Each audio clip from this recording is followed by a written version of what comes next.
Hello बच्चों, हम लोगों ने cell the unit of life नाम का चैप्टर एंड कर लिया है और अब इसके क्वेश्चन करने जा रहे हैं। आई होप सो कि आपने किसी न किसी बुक से लगाए होंगे। पहले हम उन बच्चों को सपोर्ट करने के लिए कि जो बच्चे पहली बार एनसीईआरटी से पढ़ रहे हैं, उनके लिए मैंने सिंपल ऑब्जेक्टिव्स निकाल के रखे हुए हैं, यहाँ पे टाइप करवाए हैं और इनसे आप प्रैक्टिस करेंगे 100 क्वेश्चन। देन फिर हम कॉम्प्लेक्स क्वेश्चन की भी प्रैक्टिस करेंगे, वो भी 100 से 150 क्वेश्चन होंगे। तो इस तरीके से टोटल 250 क्वेश्चन की प्रैक्टिस हम लोग करेंगे साथ में। तो आपका कॉन्सेप्ट भी बन जाएगा और एनसीईआरटी की मैक्सिमम लाइंस भी आपको याद हो जाएंगी। तो आइए बिना देरी के हम लोग स्टार्ट करते हैं बच्चों। यहाँ पे क्वेश्चन पढ़ेंगे, आप मेरे साथ क्वेश्चन पढ़ते जाइए और नंबर डाल करके कमेंट सेक्शन में बताते जाइएगा कि आपको क्वेश्चन इसका आंसर पता था कि नहीं, और नहीं पता था तो क्यों, उसका विचार आप खुद कीजिए। एनसीईआरटी को रिमेंबर करिए, ना कुछ समझ में आया हो तो फिर से लेक्चर देखिए और बताइए। कमेंट सेक्शन में जरूर करके बताइए कि लेक्चर कैसा लग रहा है, कुछ समझ में आप लोगों को आ रहा है कि नहीं। चलिए, जैसे पहले क्वेश्चन की बच्चों बात करेंगे। पूछा गया है कि it is responsible for the beginning of the life of organism. यहाँ पे बताया गया कि ऑर्गेनिज्म की लाइफ की शुरुआत कहाँ से होती है। तो tissue, zygote, cell, embryonic layer, इस तरीके से हमें ऑप्शन दिए हुए हैं। तो आप जानते हैं बच्चों, टिश्यू तो हो नहीं सकता और एम्ब्रियोनिक लेयर भी नहीं होगा ऑप्शन, क्योंकि एम्ब्रियोनिक लेयर एंडोडर्म, मेसोडर्म और एक्टोडर्म होती हैं, वहां से लाइफ की शुरुआत नहीं होगी। ये तो डिफरेंशिएशन ऑर्गन का कराएगा, तो ये भी ऑप्शन नहीं होगा, टिश्यू भी नहीं होगा। अब बचते हैं दो ऑप्शन, जाइगोट और सेल। कुछ बच्चे सोचेंगे कि हाँ, सेल से ही शुरुआत होती है क्योंकि जाइगोट भी एक प्रकार की सेल ही तो है, और कुछ बच्चे सोचेंगे कि हाँ, जाइगोट से ही। अब ऑर्गेनिज्म के बारे में बताया है, यहाँ पे ऑर्गेनिज्म को स्पेसिफाई नहीं किया गया। अब कोई भी ऑर्गेनिज्म होगा तो उसमें सेल अवश्य होगा, सेल से ही उसकी शुरुआत होगी, और सेल एक प्रकार के देखें तो जाइगोट भी है। दैट इज ऑर्गेनिज्म के केस में देखें तो जाइगोट ही वह सेल है जहां से जीवधारी की शुरुआत होती है। That is right answer will be sir zygote, आपका हो जाएगा। नेक्स्ट क्वेश्चन पूछा जा रहा है, who propose the cell theory. Cell theory किसने दी थी? तो यहाँ ऑप्शन आ रहे हैं, सिंगर, निकोलसन। नहीं, सिंगर निकोलसन को आप लोग विचार करिए कि कहाँ पे इनका नाम आया है, तो आपको पता चलेगा कि सेल मेम्ब्रेन को जो मॉडल दिया गया था, सिंगर और निकोलसन ने दिया था। Robert Hooke and Brown, no, cell wall से इनका रिलेटेड है और ब्राउन का न्यूक्लियस से रिलेटेड है, ये भी नहीं हो सकते। रॉबर्टसन, इन्होंने यूनिट मेम्ब्रेन मॉडल दिया था सेल वॉल का, सेल मेम्ब्रेन का, तो ये भी नहीं हो सकते। अब एक ही ऑप्शन बचता है बच्चों, Schleiden and Schwann. Next, who propose the new cells arise through cell division of pre existing cells. ये तो डायरेक्टली बात बच्चों लिखी हुई है ना एनसीईआरटी में, आप लोगों ने पढ़ा भी होगा मेरे साथ कि नई सेल का उदय कैसे होता है, नई सेल कैसे बनती है। तो बाद में रूडोल्फ वर्चाउ साहब आए थे, उन्होंने बताया था कि जो नई सेल है वो पुरानी सेल से बनती है, दैट इज ओमनिस सेलुला ई सेलुला। तो यहाँ ऑप्शन क्या दिए गए, रॉबर्ट हुक नहीं ऑप्शन होगा, ये रॉबर्ट ब्राउन भी नहीं होगा, सिंगर निकोलसन भी नहीं होगा, option will be Rudolf Virchow. Fourth question पे आ जाते हैं बच्चों। लिखा है it is smallest cell. Smallest cell हमारी कौन सी है बच्चों? बैक्टीरिया की सेल, ईस्ट की सेल, ब्रूगिन एल्गी, माइकोप्लाज्मा। छोटी सी लाइन लिखी हुई है कि smallest living cell is mycoplasma, इसके बारे में आप लोग पढ़ लेंगे। फिफ्थ क्वेश्चन बच्चों, prokaryotic cells have which architectural region. Prokaryotic cell में आर्किटेक्चरल रीजन कौन सा होता है? इसमें ऑप्शन आप लोग बच्चों पढ़ेंगे तो ये देखेंगे, सेल है, अपेंडेजेस है, न्यूक्लियस है, ऑल ऑफ द अबव है। बच्चों यहाँ पर न्यूक्लियस नहीं होता है, आप लोगों को पता होगा। इसका जो जो भी जेनेटिक मटेरियल होता है वो नेकेड होता है, जीनोफोर नाम का रीजन होता है, न्यूक्लियोइड जरूर पाया जाता है, उस न्यूक्लियोइड के अंदर ही होता है, लेकिन वो मेम्ब्रेन बाउंड नहीं होता, तो न्यूक्लियस नहीं होगा। यानी न्यूक्लियस नहीं होगा तो ऑल ऑफ द अबव भी नहीं होगा, दो ऑप्शन कट जाते हैं। अब prokaryotic cell have architectural region, architectural region कहाँ दिखेगा बच्चों? सेल में नहीं, लेकिन प्रोकैरियोटिक सेल के पास सीलिया और फ्लैजिला होते हैं। तो जो जिसमें आर्किटेक्चरल डिजाइन होगी वो कहाँ होगी बच्चों? केवल और केवल अपेंडेजेस, आंसर सही हो जाएगा। ठीक है, नेक्स्ट क्वेश्चन बच्चों, the association of more than one ribosome. इस तरीके से एक आपका आरएनए होता है और उस पे बहुत सारे यहाँ पे राइबोसोम्स हम लगा देते हैं। ठीक है, ऐसी संरचना बताइए किसे कहते हैं? ध्यान करिए आप लोग और ध्यान करके बताइए कि कहां पर आपने पढ़ा है कि इस तरीके से एमआरएनए हो और उस पे राइबोसोम्स लगे हों, तो इसको क्या बोलेंगे बच्चों? एक ही ऑप्शन दिख रहा है, पॉलीसोम। नेक्स्ट बच्चों, विच स्ट्रक्चर पोजेसेस फ्लैजेलिन प्रोटीन, इनमें से किस स्ट्रक्चर के पास फ्लैजेलिन प्रोटीन होता है? क्वेश्चन नंबर 7 का आंसर करिए बच्चों। फ्लैजेलिन प्रोटीन कहां पे होगा? मसल फाइबर में? नहीं बच्चों। पिलाई में पाइलिन प्रोटीन होती है? ये भी नहीं होगा, इसलिए ऑल ऑफ द अबव नहीं हो सकता है, तो आंसर इज फ्लैजेला। नेक्स्ट बच्चों, the cell wall of algae is made up of which substance, cell wall हम देखें अगर एल्गी की तो किसकी बनी होती है, किस सब्सटेंस की बनी हुई होती है बच्चों? तो अगर हम लोग सेल वॉल एल्गी के देखते हैं तो यहाँ पे लिखा हुआ है कि प्रोटीन की बनी होती है, मैनन्स की बनी होती है, कि लिपिड की बनी होती है, कि ऑल ऑफ द अबव, तो आंसर इज दैट इज यहाँ पे मैनन्स की बनी होती है। कैल्शियम कार्बोनेट एंड मैनन्स के बारे में लिखा हुआ है वहां बच्चों। उसके बाद आता है बच्चों 9th क्वेश्चन। 9th क्वेश्चन में क्या पूछा जा रहा है, इसे मैं थोड़ा सा जूम आउट करता हूं। The cells involved in large amount of lipid synthesis do not possess this organelle on the endoplasmic reticulum. इनमें से पूछा जा रहा है कि वो सेल जो लार्ज अमाउंट में लिपिड की सिंथेसिस करेगी, do not possess this organelles on the endoplasmic reticulum. Endoplasmic reticulum में इनमें से क्या नहीं होगा? तो आप लोग ऑप्शन पढ़ें और आंसर करें। इसका आंसर क्या होना चाहिए बच्चों? कह रहे डू नॉट possess। तो आपको याद हो तो हम लोगों ने पढ़ा था कि एंडोप्लाज्मिक रेटिकुलम बच्चों दो प्रकार का होता है। एंडोप्लाज्मिक रेटिकुलम कितने प्रकार का होता है बच्चों? दो प्रकार का होता है। एक होता है बच्चों RER, एक होता है RER, और दूसरा होता है बच्चों SER। दूसरा कौन सा होता है बच्चों? SER प्रकार के होता है, ठीक है। तो ये RER वाला क्यों रफ होता है? क्योंकि यहाँ पे राइबोसोम्स पाए जाते हैं, तो यहाँ पर पाए जा रहे हैं ना, और स्मूथ वाले पे नहीं पाए जाते। जहां पे रफ होता है एंडोप्लाज्मिक रेटिकुलम, ये प्रोटीन सिंथेसिस में पार्टिसिपेट करता है। वहीं अगर हम लोग SER को देखें तो ये लिपिड सिंथेसिस में सब पार्टिसिपेट करता है।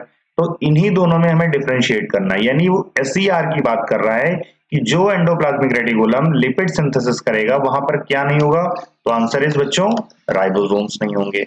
नेक्स्ट बच्चों, माइटोकॉन्ड्रिया में पूछा गया है कि it contain F particles. Mitochondria की कौन से ऐसे स्ट्रक्चर है जहां पे F0 F1 पार्टिकल्स पाए जाते हैं? दैट इज ये ऑक्सीसोम की बात कर रहा है बच्चों। तो आंसर आपका क्या होगा? कह रहा है कि मैट्रिक्स होगा, आउटर लेयर होगा, या फिर क्रिस्टी होगा, या फिर ऑल हो जाएगा। तो आप क्वेश्चन को करिए, यहाँ पे आंसर क्या हो जाएगा बच्चों? क्रिस्टी हो जाएगा। क्यों हो जाएगा?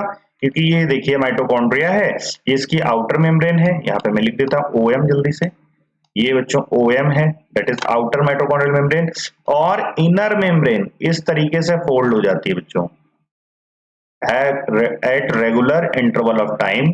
इस तरीके से अंदर की ओर फोल्ड हो जाती है, और अंदर की ओर फोल्ड होकर के ये क्रिस्टी बना लेती है बच्चों। क्या बना लेती है? क्रिस्टी। और इसी क्रिस्टी पर यहाँ इस तरीके से पार्टिकल्स लिए लगे रहते हैं। इन पार्टिकल्स को ही हम लोग बच्चों F0 F1 पार्टिकल कहते हैं, या इनका दूसरा नाम है ऑक्सीसोम्स, ठीक है। नेक्स्ट ऑप्शन बच्चों, next question, question is that क्या पूछा जा रहा है आपसे?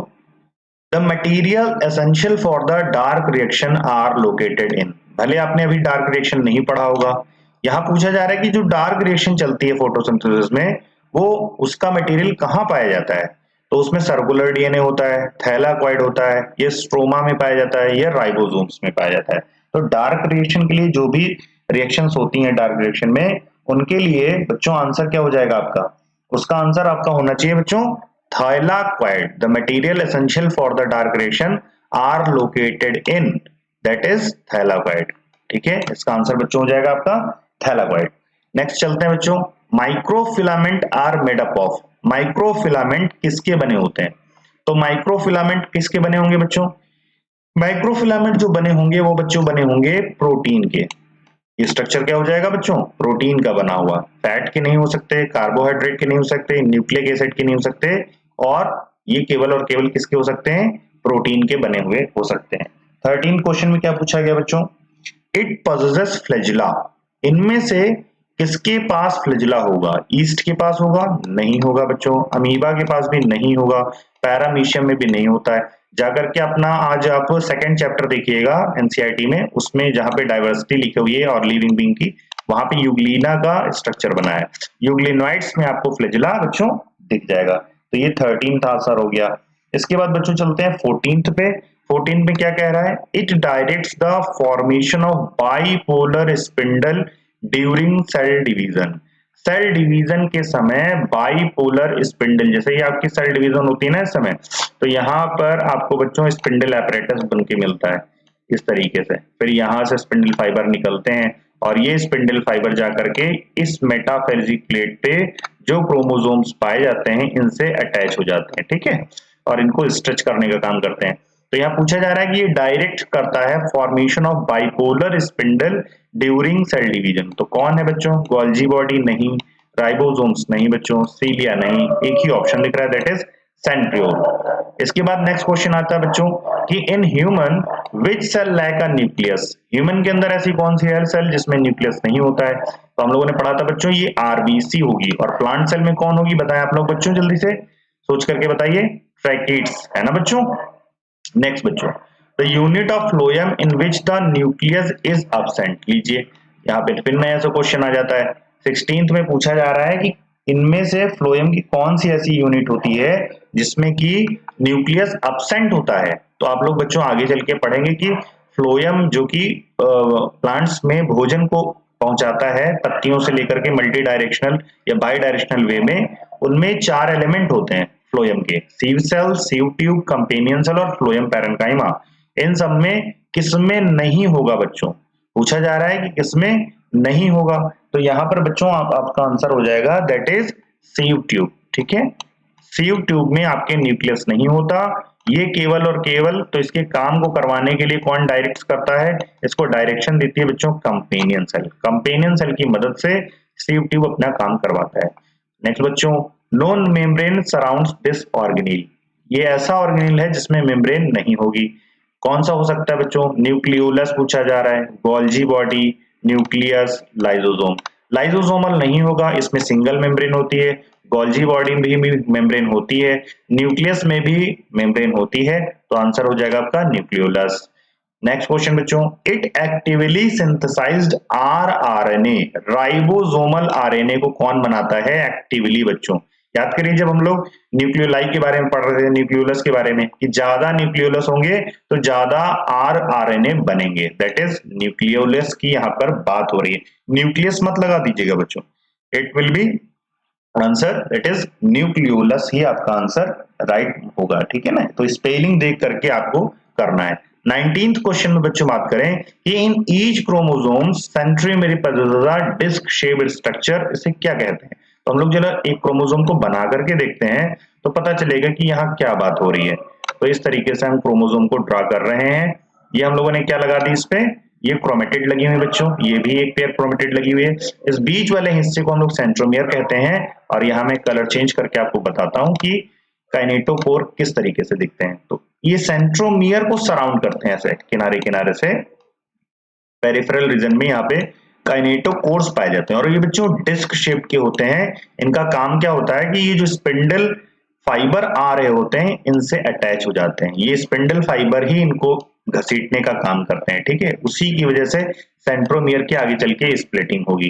तो यहाँ पूछा जा रहा है कि in each chromosome centromere possess a disc shape structure, इसे क्या कहते हैं? इसको बच्चों क्या बोलेंगे? काइनेटोकोर बोल देंगे। हो जाएगा आपका आंसर करेक्ट, ओके। याद आ रहा होगा आप लोगों को। नेक्स्ट बच्चों, bacteria possesses small DNA other than circular DNA which is called। तो बैक्टीरिया की सेल बनाइए बच्चों, यहाँ पर इसका जेनेटिक मटेरियल हम लोग सर्कुलर सा बना लेते हैं। इसके अलावा एक और सर्कुलर सा एक्स्ट्रा क्रोमोसोमल मटेरियल पाया जाता था, इसको बच्चों हम लोग बोलते थे प्लाज्मिड। और इसको क्या बोलते थे बच्चों? न्यूक्लियोइड रीजन बोलते थे, है ना। ये कौन सा रीजन है? न्यूक्लियोइड रीजन है। तो यहाँ क्या पूछा जा रहा है कि बैक्टीरिया में स्मॉल डीएनए होता है अदर देन सर्कुलर डीएनए, मतलब इस डीएनए के अलावा ये होता है डीएनए। तो इस डीएनए को क्या कहते हैं बच्चों? प्लाज्मिड कहते हैं, ओके।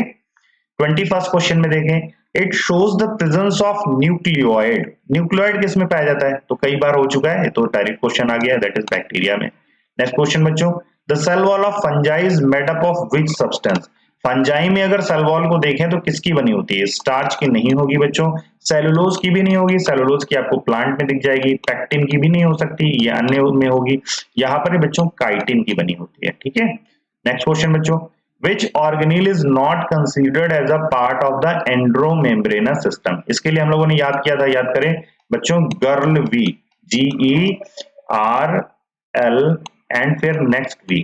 तो यहाँ पे क्या आ गया था, गर्ल में endoplasmic reticulum, Golgi body, lysosome और V से वैक्यूल।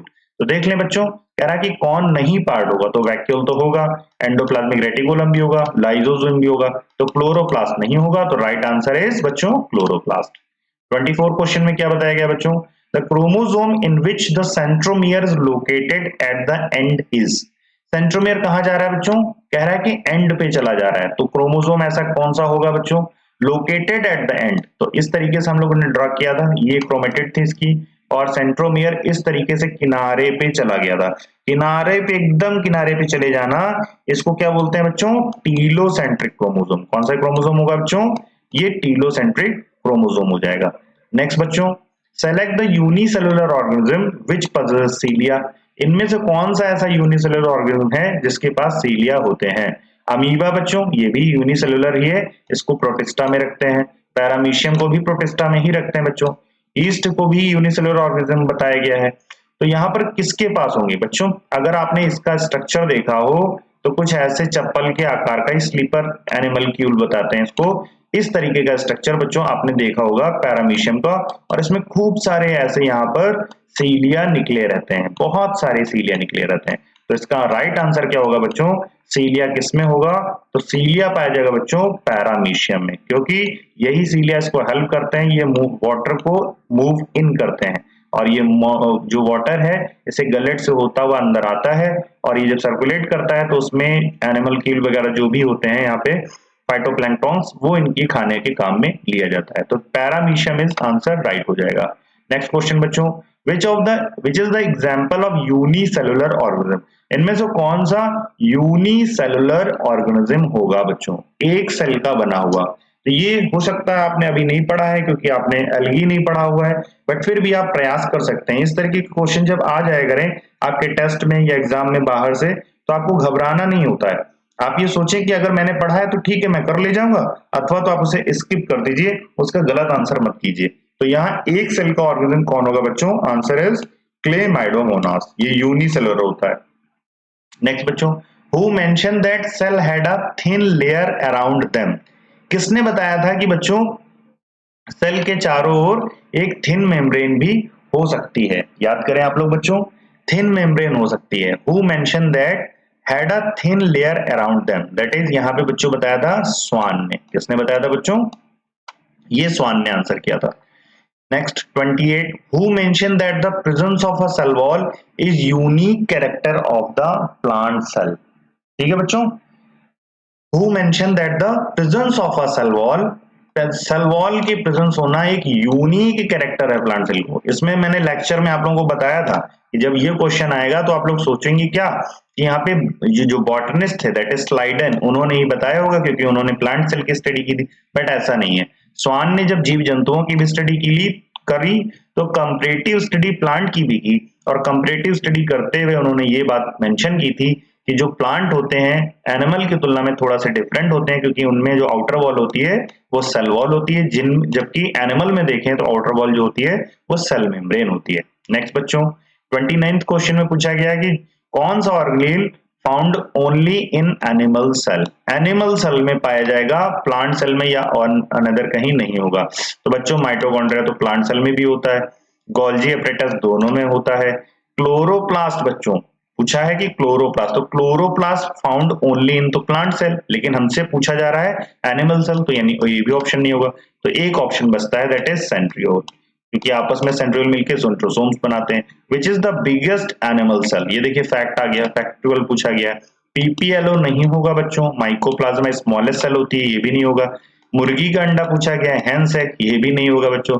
तो ऑप्शन क्या हो जाएगा, ऑस्ट्रिच का एग। शुतुरमुर्ग का अंडा लगभग 2 kg का होता है और ये जाइगोट है, दैट इज ये सेल है। नेक्स्ट बच्चों पूछा गया है, in some bacteria the outer most layer loose sheet layer called as. थोड़ा सा स्ट्रक्चर हम लोग देख लेते हैं बच्चों। जैसे ये बैक्टीरिया है ना, तो इसमें सबसे बाहर ये वाली लेयर, ये वाली जो लेयर होती है इसे बोलते हैं सेल वॉल बच्चों। सेल वॉल की लेयर होगी और सेल वॉल के ऊपर भी एक प्रोटेक्टिंग कवरिंग चढ़ी रहती है। अब ये जो प्रोटेक्टिव कवरिंग होती है बच्चों टफ भी हो सकती है, अगर ये टफ होगी तो इसे बोलेंगे बच्चों कैप्सूल, और अगर ये लूज होगी तो इसे बोलेंगे स्लाइम लेयर। अब चलते हैं क्या पूछा गया है, कहा जा रहा है कि सम बैक्टीरिया में आउटर मोस्ट लेयर एक लूज शीट की आकार में होती है, तो इसे हम क्या बोलेंगे? कैप्सूल, सेल मेम्ब्रेन, ग्लाइकोसीट, इसे बच्चों आंसर करेंगे स्लाइम लेयर।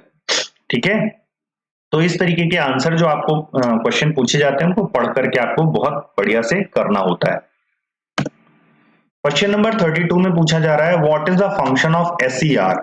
एंडोप्लाज्मिक रेटिकुलम में जो स्मूथ एंडोप्लाज्मिक रेटिकुलम है वो क्या करता है बच्चों?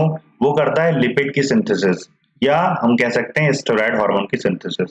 तो ऑप्शन बी गलत हो जाएगा क्योंकि यहाँ प्रोटीन लिखा हुआ है, एंजाइम भी गलत हो जाएगा बच्चों। आंसर क्या होगा? Lipid synthesis, that is steroid hormone की सिंथेसिस।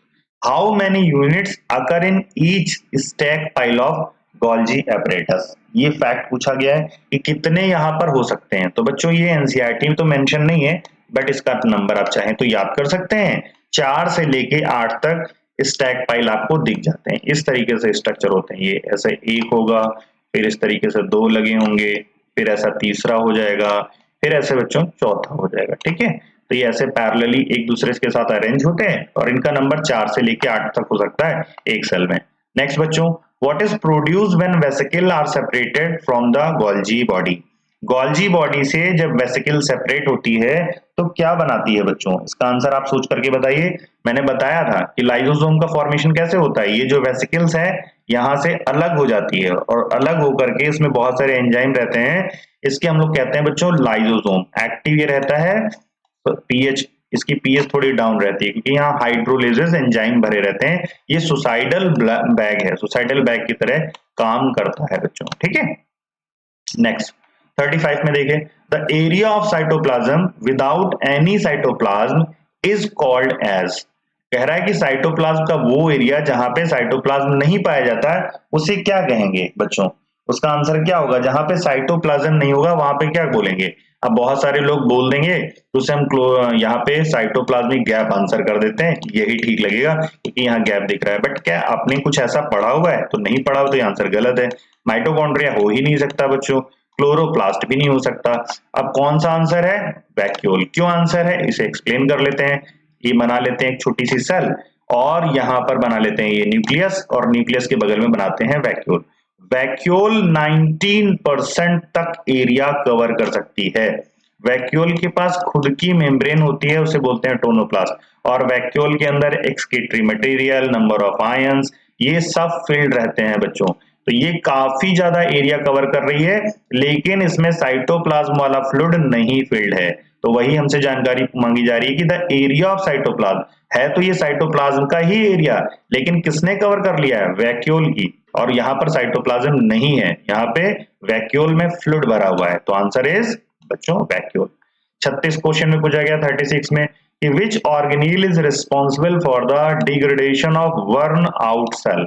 यहाँ पे डिग्रेडेशन के लिए कौन जिम्मेदार है? 36 में आप ऑप्शन करके पढ़ बताइए। Lysosome, Golgi apparatus, vacuole, endoplasmic reticulum. Lecture में हम लोगों ने पढ़ा था कि जब कभी सेल की डेथ करानी होती है या सेल के अंदर जो टूट फूट हो गई होती है उसको डाइजेस्ट करने का काम करना होता है, उसको डाइजेस्ट कौन करता है बच्चों? Answer is lysosome. Next question बच्चों, which plastid is not include as chromoplast? कौन सा प्लास्टिड क्रोमोप्लास्ट की तरह नहीं गिना जाएगा? तो पूछ रहे हैं क्लोरोप्लास्ट, कैरोटीन, जेंथोफिलस या एंथोसाइनिन। आप इनसे घबराइए नहीं, कैरोटीन नाम के ये पिगमेंट है, एंथोसाइनिन भी बच्चों कलर ही प्रोड्यूस करता है और जेंथोफिल भी कलर प्रोड्यूस करता है। क्लोरोप्लास्ट के बारे में आप विचार करिए, क्लोरोप्लास्ट कैसा आपको दिखता है बच्चों? ग्रीन कलर का दिखता है, जबकि कैरोटीन और जेंथोफिल और एंथोसियानिन ये कलर देते हैं। तो कलर अगर प्रोड्यूस करेंगे तो कौन सा क्लोरोप्लास्ट होगा? क्रोमोप्लास्ट होगा। जैसे गाजर हुए, बैंगन हुए या अन्य कलर वाले फूल आप देखते हैं तो वो इस तरीके के क्लोरोप्लास्ट होते हैं वहां पे, इस वजह से वो कलरफुल दिखते हैं। जबकि जहां पे क्लोरोप्लास्ट होगा वहां पे चीजें आपको केवल और केवल ग्रीन दिखेंगी। नेक्स्ट क्वेश्चन बच्चों, which plastid possesses chlorophyll pigment? कौन से प्लास्टिड में क्लोरोफिल होता है? क्लोरोफिल नाम का पिगमेंट किस में पाया जाता है? तो क्लोरोप्लास्ट पूछ रहा है, एंथोसाइनिन, कैरोटीन, जेंथोफिल। अब ये तो आंसर गलत ही हो जाएगा बच्चों, क्लोरोफिल ग्रीन कलर प्रोवाइड करता है, क्लोरोप्लास्ट आंसर सही हो जाएगा। How many ग्राना present in one chloroplast? एक क्लोरोप्लास्ट के अंदर कितने ग्राना प्रेजेंट होते हैं? अब ये डाटा भी एनसीईआरटी में बच्चों गिवन नहीं है, बट आप याद करना चाहें तो याद कर सकते हैं। इनका नंबर हो सकता है 40 से लेके 60 तक। Next question, each ग्रानम possesses how many thylakoid, कितने थैलाक्वाइड हो सकते हैं, इसको आपको बताना है। तो ये भी बच्चों आंसर उसमें नहीं है एनसीईआरटी में। कितने हो सकते हैं पूछा जा रहा है, 2 से लेके 100 तक हो सकते हैं, 90 से लेके 93 तक हो सकते हैं, 19 to 89। अब यहाँ देखिए ये ऑप्शन ही नहीं लग रहे हैं, ठीक है ना। तो ये कौन सा है, केवल ऑप्शन 2 से लेके 100 तक। नेक्स्ट बच्चों, in the peripheral region of centriole 9 triplet are arrange at which angle, किस एंगल पे ये 9 ट्रिपलेट लगे रहते हैं, वो उस एंगल की हमें बात बतानी है। किस एंगल पे ये तीनों ट्रिपलेट अरेंज रहते हैं ये बताना है। तो पहले हम लोग इसका स्ट्रक्चर ड्रॉ कर लेते हैं। इस तरीके से स्ट्रक्चर ड्रॉ करते हैं। फिर हम लोग देखते हैं यहाँ पे इस तरीके से 1 2 3, फिर बच्चों 1 2 3, 1 2 3, समझ पा रहे हैं। इस तरह की ट्रिपलेट की संख्या 9 होगी और ये पेरिफेरल रीजन में इस तरीके से होंगे। और ये जो 9 ट्रिपलेट होते हैं इनमें एक ट्रिपलेट दूसरे के साथ जो है ना वो लगा रहता है 40 डिग्री पे। कितने पे लगे रहता है बच्चों, 40 डिग्री। तो 40 degree is right answer. This organelles possesses 9 plus 0 structure, समझ रहे हैं। 9 मतलब माइक्रोट्यूब्यूल होंगे पेरिफेरी पे और बीच में हब होगा, सेंट्रल रीजन को हम लोग बोलेंगे हब, वहां पर कोई भी माइक्रोट्यूब्यूल नहीं दिखेगा। ऐसा कहां दिखा था बच्चों, सीलिया फ्लैजिला में 9+2 अरेंजमेंट होता है। सीलिया फ्लैजिला में 9+2 अरेंजमेंट होता है। 9+0 अरेंजमेंट बच्चों सेंट्रियोल में दिखता है। ये बहुत बहुत बहुत इंपॉर्टेंट क्वेश्चन है, याद कर लीजिए, कभी कभी बहुत ज्यादा कंफ्यूज कर देता है। नेक्स्ट क्वेश्चन को बच्चों पढ़िए। कहा जा रहा है कि various colour in flower, fruit and seeds are due to the presence of which pigment, किस पिगमेंट के कारण इनका कलर इस तरीके से हो जाता है बच्चों। वो पिगमेंट कौन सा हो सकता है, क्लोरोप्लास्ट के कारण तो ग्रीन होगा, ये ऑप्शन नहीं होगा, इस वजह से ऑल ऑफ द अबव नहीं होगा। क्लोरोफिल के कारण भी ग्रीन होगा। और यहाँ फ्रूट और सीड का कलर तो बच्चों अलग अलग होता है, काफी ज्यादा कलरफुल फ्लावर और फ्रूट दिखते हैं। तो आंसर हो जाएगा बच्चों एंथोसियानिन। एंथोसियानिन को आपको देखना है ना, तो आप चुकंदर ले लीजिए, चुकंदर को देखिए और उसको गर्म करिए तो कलर छोड़ देता है। होता यह है कि एंथोसियानिन जो कलर निकल करके आता है पिंक सा जो कलर है वही है एंथोसियानिन। नेक्स्ट बच्चों, विच ऑर्गेनील possesses hydrolase enzyme, hydrolytic enzymes कहां पर होते हैं बच्चों, प्रोटीएजेस होते हैं, कार्बोहाइड्रेजेस होते हैं, लाइपेजेस होते हैं। और ये काफी कम पीएच पे काम करता है, सुसाइडल बैग वो कहलाता है। लाइसोसोम वो सेल ऑर्गेनील है जो हाइड्रोलेज एंजाइम को रखेगा। नेक्स्ट क्वेश्चन बच्चों, ल्यूकोप्लास्ट, यहाँ पर ल्यूकोप्लास्ट की बात हो रही है। हम लोगों ने पिगमेंट के आधार पे बांटा था।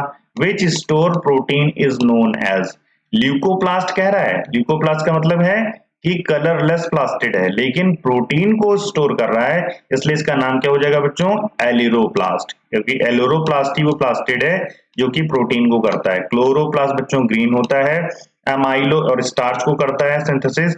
एमाइलोप्लास्ट बच्चों ये स्टार्च को करेगा, इलाइयोप्लास्ट आपके फैट एंड लिपिड को करेगा। तो elaioplast is right answer. Next question बच्चों, the protoplast surrounded the centriole is called, protoplast जो सराउंड करता है सेंट्रियोल को उसे क्या कहते हैं बच्चों, सेंट्रोस्फियर, सेंट्रोफाइबर की सेंट्रोएडस और सेंट्रोऑप्टाइज। तो इसका आंसर क्या होना चाहिए बच्चों, सोच करके आप लोग बताइए। 46 में हम लोगों ने ऐसा पढ़ा तो नहीं है, तो आंसर इज सेंट्रोस्फियर इसको बोलते हैं। ऐसे ही आपको इसको याद कर लीजिए, पूछा नहीं जाएगा बाहर से। ये बाहर के क्वेश्चंस हैं कुछ।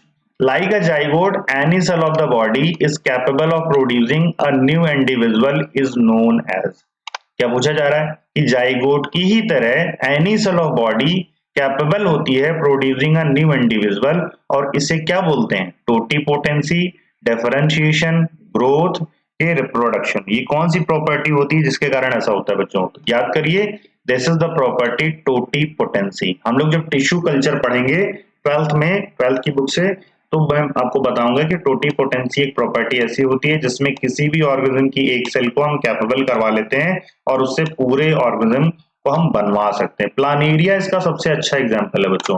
प्लानेरिया में ट्रू रिजनरेशन होता है, जैसे प्लानेरिया के आप जितने भी टुकड़े करने चाहें उतने टुकड़े कर दीजिए, तो जितना भी टुकड़ा होगा, कोई एक भी टुकड़ा बचा होगा तो वो नया यहाँ पे प्लानेरिया बना देगा। अब ये तो बॉडी की बात हो रही है इसके पार्ट की, लेकिन हम लोग यहाँ पे अगर सेल की बात करें कि इंडिविजुअल सेल से ऐसा कराना पॉसिबल होता है, पूरे ऑर्गेनिज्म हम बना सकते हैं।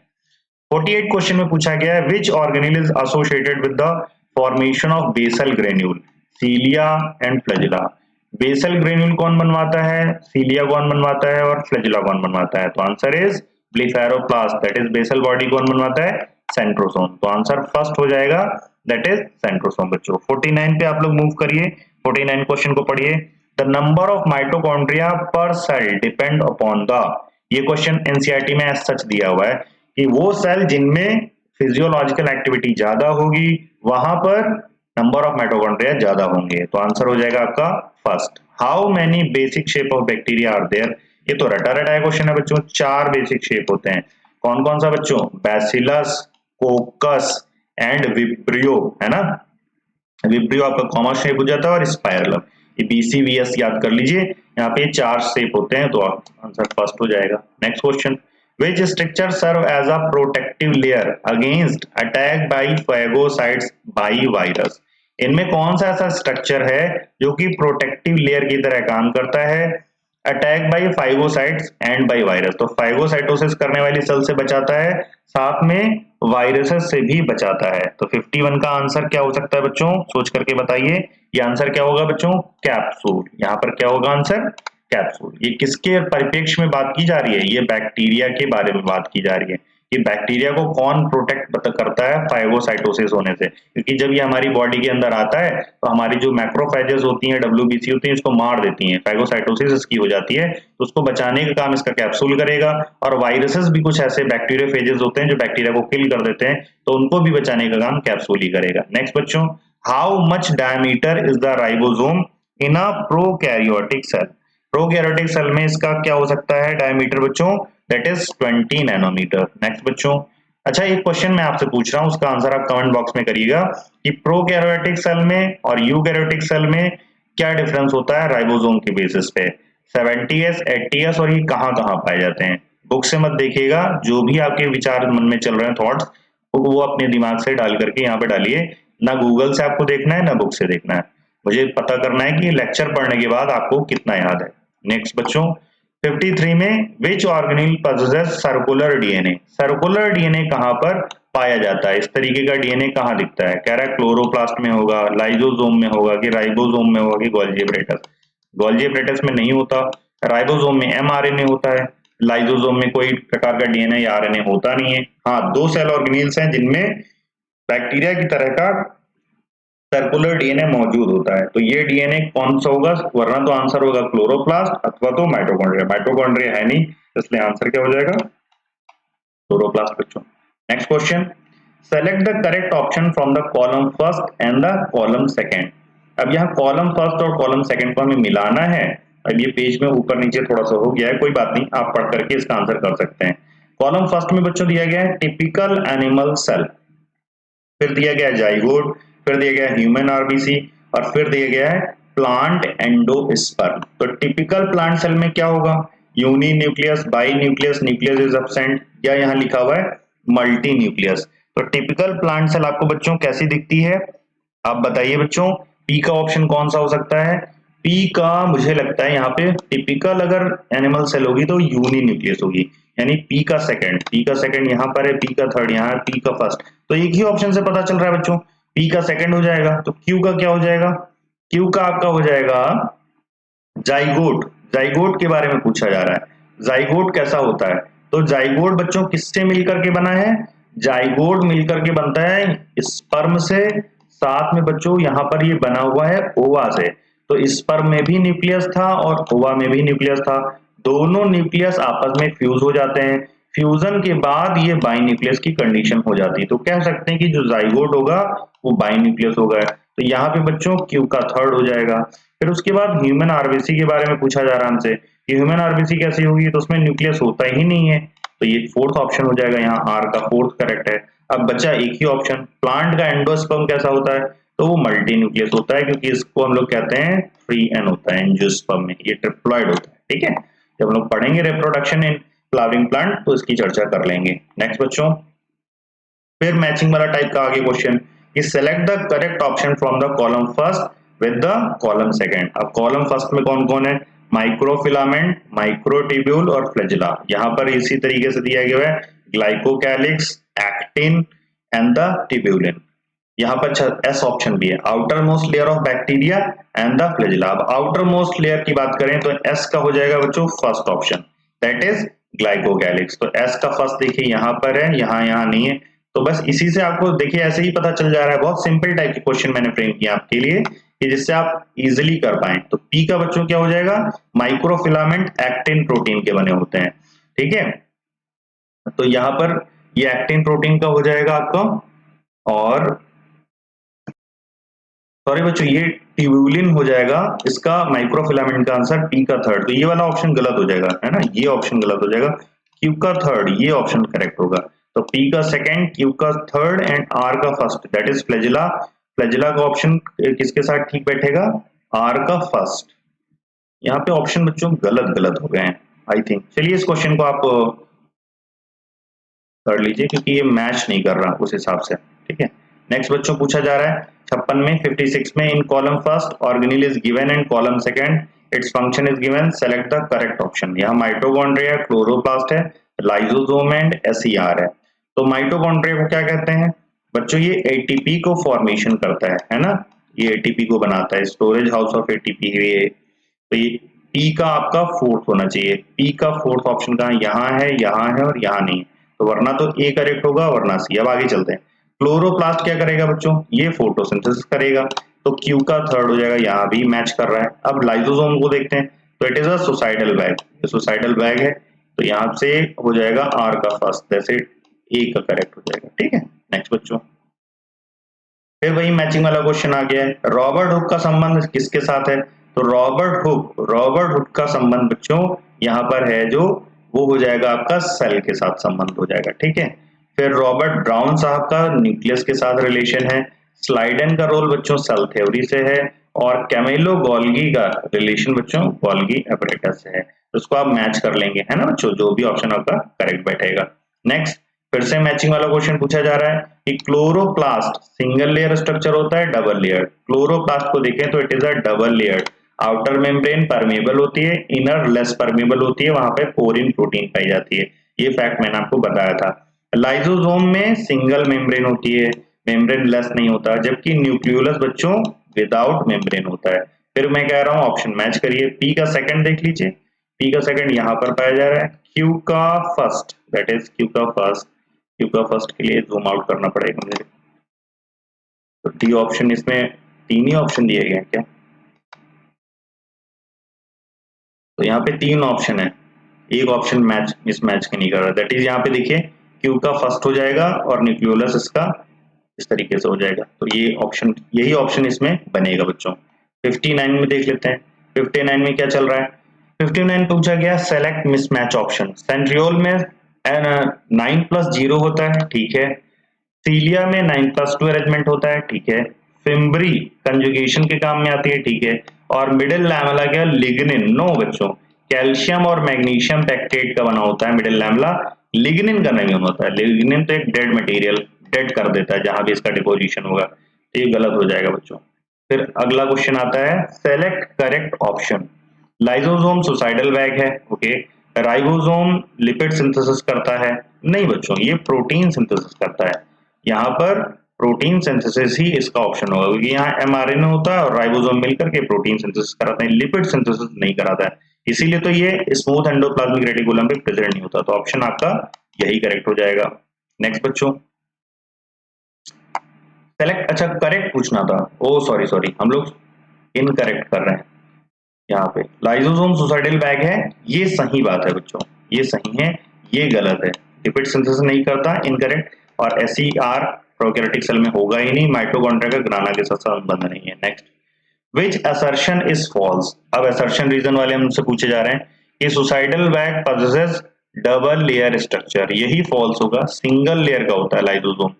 फिर भी आगे देखते हैं माइटोकॉन्ड्रिया, तो ये तो ट्रू है बच्चों, ये फॉल्स हो जाएगा, है ना, ये फॉल्स हो जाएगा यहाँ पे, ये फॉल्स है। Mitochondria are self replicating organelles, हाँ इसके पास इसका खुद का डीएनए होता है, आरएनए होता है, इसके पास प्रोटीन्स होती हैं, तो ये बना लेगा। थर्ड वर्चाव गिव फाइनल शेल, हाँ इसको फाइनल सेल थ्योरी दिया था, लीनिएज थ्योरी के नाम से जानते हैं। और डी ऑप्शन में पूछा जा रहा है active transport occurs against the concentration gradient बच्चों, अगेंस्ट द कंसंट्रेशन ग्रेडियंट। हाँ तो ये भी ट्रू है, ये भी ट्रू है, ये भी ट्रू है, तो फॉल्स पूछा जा रहा है, तो फॉल्स स्टेटमेंट फर्स्ट है। ओके 62 में देखें बच्चों, what is the main difference between active and passive transport. Active और पैसिव ट्रांसपोर्ट के बीच में पूछा जा रहा है कि डिफरेंस क्या होगा। तो एक्टिव ट्रांसपोर्ट पूछा जा रहा है कि अकर्स बाय एटीपी, यहाँ पर एटीपी के द्वारा संबंध होगा कि एक्टिव ट्रांसपोर्ट अगर फास्ट होगा, energy is necessary for passive transport, या passive transport is non selective. अब डिफरेंस करके क्वेश्चन आया है, लेकिन डिफरेंस कहीं पर भी दिया नहीं है, तो इस डिफरेंस को नहीं दिया गया, तो हमें एक बात सही पकड़नी है कि उसके हिसाब से जो मोस्ट प्रोबेबल बात हो सकती है वो हम लोग देख सकते हैं। तो मोस्ट प्रोबेबल जो यहाँ पे दिख रहा है कि अगर एक्टिव ट्रांसपोर्ट होता है तो वहां पर बच्चों एटीपी जरूर खर्च करनी पड़ती है, याद होगा आप लोगों को बच्चों। Next, where chlorophyll is present in chloroplast. Chloroplast में क्लोरोफिल कहां पर पाए जाते हैं? आउटर मेम्ब्रेन में नहीं बच्चों, ग्राना में नहीं, ग्राना स्ट्रोमा में नहीं होते हैं, स्ट्रोमा में भी नहीं होते हैं, ये थैलाकोइड्स के अंदर प्रेजेंट होते हैं। जो भी ये पिगमेंट्स हैं वो सबके सब थैलाकोइड्स के अंदर ही पाए जाते हैं। 64 क्वेश्चन में पूछा गया है, select which assertion is false. इनमें से कौन सा असर्शन ऐसा है जो कि फॉल्स है? फर्स्ट में दिया गया है कि chloroplast and mitochondria both possesses internal variation, thylakoid lumen is not covered by the thylakoid membrane. चलिए आगे पढ़ते हैं। Chloroplast mitochondria both possesses DNA, ये तो ट्रू बात है, हमें फॉल्स ढूंढना है। Chloroplast and mitochondria both possesses external and internal membrane, हाँ दो मेम्ब्रेन होती हैं, आउटर एंड इनर, ये भी ट्रू बात है। Normally chloroplast is larger than mitochondria, ये भी सही है क्योंकि हमें इसे विदाउट स्टेनिंग के पहचान लिया, तो यानी एक ही बात इनकरेक्ट हो रही है, ये फर्स्ट वाली। उसके बाद नेक्स्ट बच्चों, in a plant cell the vacuole is, vacuole कैसी होती है? Membrane bound structure which store various substance and excrete them without membrane structure, without membrane और with membrane structure which store protein lipid। Protein lipid तो गलत हो जाएगा, यहाँ पर भी स्टोर प्रोटीन लिपिड कह रहा है, गलत हो जाएगा। यहाँ पर क्या बताया जा रहा है? विदाउट मेम्ब्रेन स्ट्रक्चर, ये लिपिड नहीं, ये भी गलत हो जाएगा। तो एक ही ऑप्शन बचता है बच्चों, फर्स्ट हो जाएगा, ये मेम्ब्रेन बाउंड होता है। इसकी मेम्ब्रेन का नाम क्या है बच्चों? कमेंट करके बताइए इसकी मेम्ब्रेन का नाम क्या है, इसकी मेम्ब्रेन को किस नाम से हम लोग जानते हैं और ये काम क्या करती है, बताएंगे आप लोग? तो कमेंट में बताइए बच्चों। नेक्स्ट 66 का, middle lamella is made up of which substance. Middle lamella किसका बना होता है? फॉस्फोग्लिसराइड का? नो बच्चों। म्यूरामिक एसिड का? नहीं। हेमीसेलुलोज का? नहीं। ये कैल्शियम पेप्टेट का बना होता है, और कैल्शियम पेप्टेट अगर कभी ऑप्शन में ना हो ना तो कोई घबराने वाली बात नहीं है, मैग्नीशियम पेप्टेट होगा तो भी आंसर सही करके आएंगे। नेक्स्ट बच्चों, higher plant stroma chloroplast possesses. जो स्ट्रोमा होता है क्लोरोप्लास्ट में इस तरीके से, यहाँ पर तो थैलाकोइड्स पाए जाते हैं, इन थैलाकोइड्स के ढेर को, सिक्कों को, स्टैक्स को हम लोग क्या बोलते हैं बच्चों? ग्राना बोलते हैं। तो ये जो स्पेस होता है क्लोरोप्लास्ट का, इसके बोलते हैं बच्चों स्ट्रोमा, यहीं पर होती है डार्क रिएक्शन। तो यहाँ क्या पूछा जा रहा है कि हायर प्लांट स्ट्रोमा क्लोरोन possesses enzyme for dark reaction, chlorophyll, ribosome, light reaction related. No बच्चों, यहाँ पे आंसर हो जाएगा एंजाइम्स होते हैं यहाँ पे डार्क रिएक्शन के। नेक्स्ट, माइक्रोफिलामेंट क्या है इनमें से? माइक्रोफिलामेंट के बारे में जानकारी दी गई, आप चारों ऑप्शन को पढ़ सकते हैं, पढ़ करके बताइए कि यहाँ पर माइक्रोफिलामेंट का काम क्या है। तो माइक्रोफिलामेंट में ऑप्शन दिया गया पहला, structure that connect the cytoplasm of two nearby cell. No बच्चों, यहाँ पे तो ये प्लाज्मोडेस्मेटा ऐसा करता है ना, यहाँ पर क्या करता है? प्लाज्मोडेस्मेटा ऐसा करता है। आगे देखते हैं, यहाँ पे structure that connect the cytoplasm to nearby cells, microfilament. Structure joins nucleus and cytoplasm cell, locomotive structure है, lignified layer between the two cells. ये लिग्निन का तो नहीं हो सकता आंसर। Structure joints nucleus and cytoplasm cell, no बच्चों ये भी नहीं होगा। यहाँ पर लोकोमोटिव स्ट्रक्चर है, लोकोमोटिव स्ट्रक्चर बच्चों तो फ्लैजिला और सीलिया भी होंगे। तो यहाँ क्या दिया जा रहा है में कि structure that connect the cytoplasm of two nearby cells. हाँ हो सकता है कि माइक्रोफिलामेंट्स एक दूसरे से कनेक्ट करवाते हो, क्योंकि माइक्रोफिलामेंट्स ही होते हैं फ्लैजिला उसमें, सॉरी अंदर की ओर जो साइटोस्केलेटन बनाता है। तो ये ऑप्शन करेक्ट होगा, 68 का फर्स्ट ही ऑप्शन करेक्ट माना जाना चाहिए, है ना। 69 में चलते हैं बच्चों। The subunit of prokaryotic ribosomes are, prokaryotic ribosomes में बच्चों 70s राइबोसोम पाए जाते हैं। 70s में से हम लोग क्या करेंगे, 20 माइनस करेंगे तो इसकी लार्जर सब यूनिट पता हो जाएगी, दैट इज 50s। और 50s में से 20 फिर माइनस करेंगे तो बचेगा बच्चों 30s, तो इसकी ये स्मॉलर सब यूनिट हो जाएगी। अब हमसे क्या पूछा जा रहा है कि इसमें दोनों यूनिट के नाम बताइए, तो यूनिट का आंसर क्या हो जाएगा 50 प्लस 30। इसको जोड़ के कभी चेक नहीं करेंगे कि 50 प्लस 30 हो रहा तो 80 आ रहा, तो ये 80 के सब यूनिट है, आंसर गलत हो जाएगा। मैंने बताया कि इसको जोड़ करके या सम करके क्यों नहीं देखते हैं। आप लेक्चर पे जाइए, जहाँ पे मैंने पढ़ाया हुआ राइबोसोम को, वहां जाकर के पढ़िए, आपको पता चल जाएगा कि ऐसा क्यों नहीं होता है। नेक्स्ट बच्चों, in which phase the chromosome appear clear, किस फेज में क्रोमोसोम बहुत साफ साफ दिखता है बच्चों, तो डिवाइडिंग फेज में ही दिखेगा ये क्रोमोसोम्स। न्यूक्लियस अनडिवाइडिंग फेज में दिखता है, इंटरफेज में, जबकि क्रोमोसोम डिवाइडिंग फेज में दिखता है। उसमें भी कहाँ दिखता है बच्चों, मेटाफेज में, मेटाफेज में ये क्लियरली विजिबल हो जाता है। ये जब सेल डिवीजन हम लोग पढ़ेंगे तो वहां पॉइंट दिया हुआ है।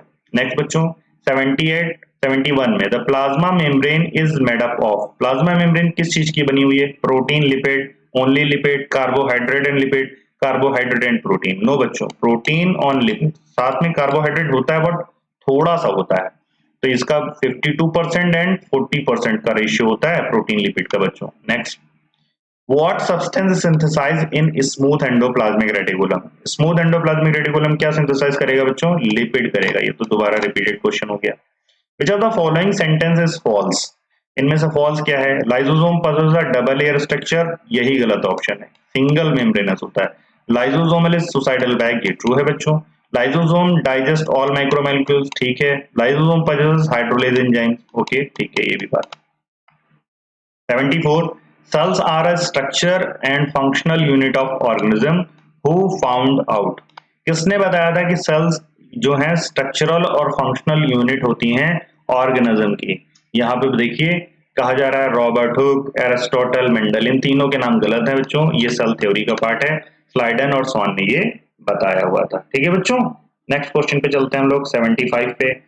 75 पे लिया हुआ कि prokaryotes differ from the eukaryotes, किन बातों में डिफरेंस रखते हैं बच्चों, सेल वॉल एंड डीएनए में, प्लाज्मा मेम्ब्रेन एंड न्यूक्लियस में, डीएनए एंड माइटोकॉन्ड्रिया में, प्लास्टिड एंड न्यूक्लियस में। तो इसका आंसर क्या हो जाएगा बच्चों, सेल वॉल एंड डीएनए में अंतर रखते हैं prokaryote differ from the eukaryote, क्योंकि इनका जो डीएनए होता है वो सर्कुलर होता है। ठीक है बच्चों, सर्कुलर होता है, क्वाइल्ड होता है और नेकेड रीजन में प्रेजेंट होता है, जबकि यूकैरियोट में ऐसा नहीं होता।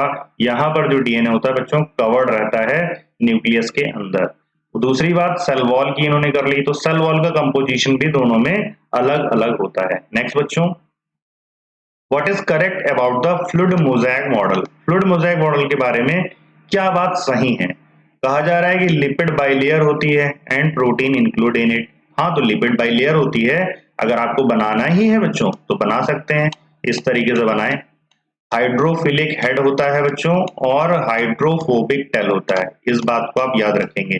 इसीलिए जो ये हेड है ना, ये उस साइड होता है जिधर की ओर वाटर होता है ना, वाटर होता है या कह सकते हैं कि वाटर में घुलने वाली चीजें होती हैं, सॉल्वेंट होता है, उधर की ओर हेड होता है। और जो ये टेल होती है ये बच के रहती है, ये बीच में इस तरीके से अंदर की ओर होती है। तो ये लिपिड में बाई लेयर बना रहा हूं, यहाँ पे देखिए, और ये हेड, तो head is hydrophobic and hydrophilic, sorry hydrophilic head होता है और टेल हाइड्रोफोबिक होती है बच्चों। ठीक है, और यहाँ पे दो प्रकार की प्रोटीन पाई जाती है, एक पेरिफेरल प्रोटीन होती है और एक इंटीग्रल प्रोटीन होती है। अब नेक्स्ट देखते हैं कि क्या कहा जा रहा है कि फ्लूइड मोज़ेक मॉडल में क्या सही है, lipid bilayer and protein included in. Next, above the protein layer one layer of phospholipid is present. Third में कहा जा रहा है above the protein layer two layer of phospholipid is present.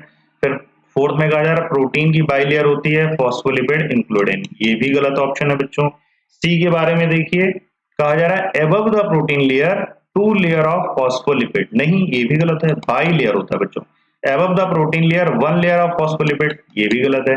तो यहाँ पे बच्चों ऑप्शन केवल ए बचता है कि लिपिड बाइलेयर होती है और उसमें प्रोटीन इंक्लूड होती है। नेक्स्ट बच्चों 77 में फिर से मिलान वाला क्वेश्चन आ गया, एंडोप्लाज्मिक रेटिकुलम क्या करेगा, power of the cell, osmoregulation, excretion, lipid synthesis, protein synthesis. देख लेते हैं, अभी इनमें से और आगे पढ़ के फ्री राइबोसोम, राइबोसोम बच्चों प्रोटीन सिंथेसिस करता है, इसका एंडोप्लाज्मिक रेटिकुलम का यानी ऑप्शन ठीक हो जाएगा लिपिड सिंथेसिस। फिर उसके बाद करता है mitochondria, it is a power house of the cell and contractile vacuole, ये ऑस्मो रेगुलेशन एंड एक्सक्रीजन का काम करती है, याद करिए, है ना। यही काम सिमिलर हमारे यहाँ किडनी के द्वारा कराया जाता है। तो सिंगल सेल की किडनी, अगर सिंगल सेल वाला ऑर्गेनिज्म होगा तो उसकी किडनी कौन होगी, कॉन्ट्रेक्टाइल वैक्यूल, यानी अमीबा का जो कॉन्ट्रेक्टाइल वैक्यूल है कुल मिला के कह सकते हैं किडनी की तरह काम करता है।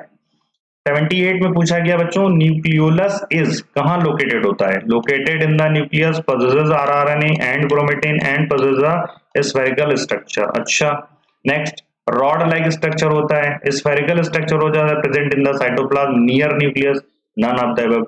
तो 78 का ऑप्शन क्या बनना चाहिए आपके हिसाब से, सोच करके बच्चों बताइए, यहाँ पे आंसर क्या होना चाहिए, that is located in the nucleus, ये न्यूक्लियस के अंदर ही होता है और राइबोसोमल सिंथेसिस को बहुत एक्टिवली करता है। ओके, नेक्स्ट बच्चों, और ये मेम्ब्रेनलेस होता है, ये भी बच्चों याद करिए कि ये मेम्ब्रेनलेस होता है, राइबोसोम भी मेम्ब्रेनलेस होता है। 79 में याद करें कि aldolase enzyme related with which organelles, aldolase enzyme इनमें से किस ऑर्गेनील के साथ संबंध रखता है 79 में, first option sell matrix, chloroplast, nucleus, mitochondria. तो ये साइटोप्लाज्म में पाया जाता है, दैट इज सेल के मैट्रिक्स में। नेक्स्ट बच्चों, माइटोकॉन्ड्रिया स्टोर करता है, क्या स्टोर करता है बच्चों, एटीपी स्टोर करता है। For the synthesis of new protein and protein transport which organelle is related, कह रहा है कि सिंथेसिस न्यू प्रोटीन को बनवाने के लिए एंड प्रोटीन के ट्रांसपोर्ट को करवाने के लिए कौन सा ऑर्गेनिज्म इनमें से उत्तरदायी होता है 81 में। तो बच्चों वो कौन है, एंडोप्लाज्मिक रेटिकुलम, जो कि प्रोटीन को बनाता है, उसके बाद उसको भेज देता है गोल्जी बॉडी में, वहां उसकी पैकेजिंग होती है और गोल्जी बॉडी से आगे चला जाता है। अगर यहाँ पे दो दो करके ऑप्शन बनाए होते तो और ज्यादा अच्छा ऑप्शन हो जाता है, that is endoplasmic reticulum plus Golgi operators, लेकिन कोई बात नहीं, एक ऑप्शन करके बनाए तो भी ठीक है, एंडोप्लाज्मिक रेटिकुलम होगा, और अगर गोल्जी बॉडी भी आता तो ज्यादा अच्छा रहता है। Where does ribosome synthesis takes place? कह रहा है राइबोसोम की सिंथेसिस कहाँ पे होती है, तो वो एक ही ऑर्गेनिल है, न्यूक्लियोलस के अंदर होता है। नेक्स्ट बच्चों, Golgi apparatus is produced from which organelles? Golgi apparatus कहाँ से बना होता है, एंडोप्लाज्मिक रेटिकुलम से, प्लाज्मा मेम्ब्रेन से, कि माइटोकॉन्ड्रिया से, कि राइबोसोम से। 83 का आंसर आपका क्या होना चाहिए बच्चों, एंडोप्लाज्मिक रेटिकुलम, ये एंडोप्लाज्मिक रेटिकुलम का ही एक्सटेंशन है, इसीलिए एंडोप्लाज्मिक रेटिकुलम के पास ही रहता है। एंडोप्लाज्मिक रेटिकुलम में बनने वाली चीजों को ये पैकेज करने का काम करता है, पैकेजिंग का इसका काम होता है। नेक्स्ट बच्चों, 84 में क्या पूछा जा रहा है, it is the power house of the cell, answer is mitochondria. फिर पूछा जा रहा है mitochondria is an organelle of which process, तो माइटोकॉन्ड्रिया जो है कैसा ऑर्गेनील है, कौन सी इसमें प्रोसेस होती है, कह रहा है क्रेब्स साइकिल होगी, ग्लाइकोलिसिस होगी, नो बच्चों, रेस्पिरेशन में हम लोग पढ़ेंगे कि ग्लाइकोलिसिस जो होती है वो साइटोप्लाज्म में होती है, हिल रिएक्शन भी यहाँ नहीं होगी, कैल्विन साइकिल नहीं भी होनी है, तो क्रेब्स साइकिल यहाँ होगी। Where does ETS occur, electron transport chain, ये साइकिल कहाँ पर चलती है बच्चों, कह रहा है inner membrane of mitochondria, outer membrane of mitochondria, या मैट्रिक्स ऑफ माइटोकॉन्ड्रिया। ये सारे बच्चों रेस्पिरेशन के क्वेश्चन है, वहीं पर इसके जवाब मिलेंगे, कोई बात नहीं, यहाँ पर दिए गए हैं तो मैं आपको आंसर बता देता हूँ। यहाँ आंसर हो जाएगा inner membrane of mitochondria, that is cristae, जिसको हम लोग बोलते हैं, इनर जो इनर फोल्डिंग हो जाती है उसी को बोलते हैं। 87 में बच्चों बात करें, cytoskeleton is made up of, cytoskeleton किसके बने होते हैं बच्चों, proteinaceous fibre, micro particle of calcium carbonate, no बच्चों, यहाँ पे तो इसकी ये सेल वॉल की बात करने लग गया, एल्गी की, सेलुलोज की नहीं, कैलोज की नहीं, that is protein. 88 in higher plant the cell wall is made up of which substance, higher plant में जो सेल वॉल होती है वो किस सब्सटेंस की बनी होती है, cellulose, peptidoglycan, lipoprotein, callose, no बच्चों, कैलोज प्लग नहीं होगा, लाइपोप्रोटीन भी नहीं होगा, पेप्टाइडोग्लाइकन भी नहीं होगा, सेलुलोज हेमोसेलुलोज की बनी होती है। नेक्स्ट बच्चों, in a eukaryotic cell the cytoskeleton is made up of, eukaryotic cell में देखें तो साइटोस्केलेटन किसका बना होता है, 89 क्वेश्चन में ऑप्शन आप पढ़ें, 89 में पूछा जा रहा है माइक्रोट्यूब्यूल्स, माइक्रोफिलामेंट, ट्यूब्यूलिन या ऑल, तो इसका आंसर हो जाएगा बच्चों microtubules. Who suggests that new cell arise through the cell division of pre existing cell, ये तो बात याद होगी, ओमनिस सेलुला ई सेलुला, किसने दिया था बच्चों, लीनियस थ्योरी, वर्चाउ ने। नेक्स्ट क्वेश्चन बच्चों, which organelle is present in animal cell, but absent in plant cell। कहने का मतलब क्या है कि एनिमल सेल में तो हो लेकिन प्लांट सेल में ना हो। तो कौन हो सकता है बच्चों? केवल और केवल ऐसा ऑर्गेनिल सेंट्रियोल हो सकता है। ये तीनों ऑर्गेनिल प्लांट में भी होंगे। नेक्स्ट बच्चों, fluid mosaic model was proposed by whom? Singer and Nicolson ने दिया था 1972 में। आप याद रखेंगे, ये फैक्ट है बच्चों। Eukaryotic cells have what type of arrangement in their flagella? Eukaryotic cell में किस तरीके का अरेंजमेंट होगा बच्चों? 9+2 अरेंजमेंट होगा। Microtubule is compose of what type of protein? 94 में पूछा जा रहा है कि जो माइक्रोट्यूब्यूल होते हैं किस प्रकार की प्रोटीन से मिलकर के बनते हैं। तो ऑप्शन यहाँ पे क्या क्या बच्चों आपको दिए गए हैं? ऑप्शन है टिब्यूलिन, मायोसिन, एक्टिन, ड्यूरेबल प्रोटीन। तो याद कर लीजिए बच्चों, टिब्यूलिन प्रोटीन का बना होता है। ये तो एनसीईआरटी में है। Which type of ribosome do bacteria process? तो बच्चों ऑप्शन इज 70S। नेक्स्ट 96 में, which is the currency of energy? Energy currency of the cell ATP होता है, जो कि माइटोकॉन्ड्रिया के बनता है। This is a site where glycolipid and glycoprotein are synthesized. ये लास्ट लाइन है गोल्जी एपरेटस की, गोल्जी बॉडी की। यहाँ जाकर के देखिएगा, ये मैंने कहा था कि इंपॉर्टेंट है और पूछा भी जा चुका है नीट 2022 में बच्चों। ये आया, तो answer is Golgi apparatus.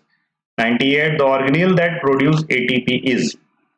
ATP produce कहाँ होता है बच्चों? माइटोकॉन्ड्रिया में होता है। 99 को देखें, in a thylakoid how many layer are there? Thylakoid में कितनी लेयर होती हैं बच्चों? क्या ये वाला फैक्ट हम लोगों ने पढ़ा है कहीं पर? नहीं पढ़ा हुआ है, ये बाहर से फैक्ट हमें याद करना है। 2 लेयर का बना होता है बच्चों, डबल लेयर होता है, ठीक है। हाउ मेनी सब unit makeup of ribosome? Ribosome में कितनी यूनिट होती हैं?